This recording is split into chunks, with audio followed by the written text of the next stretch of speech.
brothers and sisters, hello mga ka-reels, mga ka-viewers. So, what is my favorite sports move?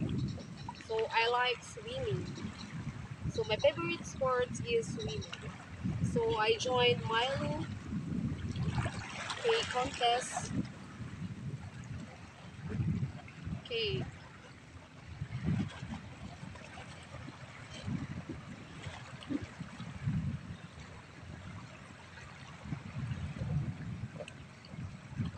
So mga ka-reels, okay, ang dagat kay makapawagtang sa sakit sa tiil.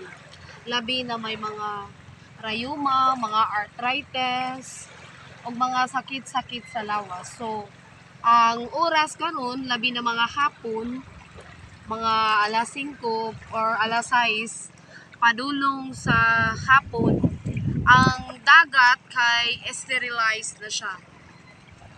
So, bisag mo arira ka og dagat para maligo, okay, bisag 15 minutes, okay, pwede na siya kay para lang makapaayo sa sakit sa tiil.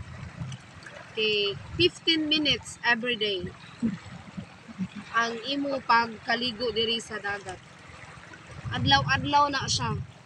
Imo siya ikuan ang imong tiil diri sa dagat kay para mawagtang ang sakit sa tiil, arthritis, rheuma.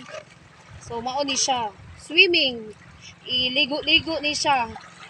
Ang imong lawas, imong i-move diri sa dagat kay para mawala ang mga sakit-sakit sa kalawasan. So mga ka-viewers, okay, paki-like and share sa akong Milo contest. Okay?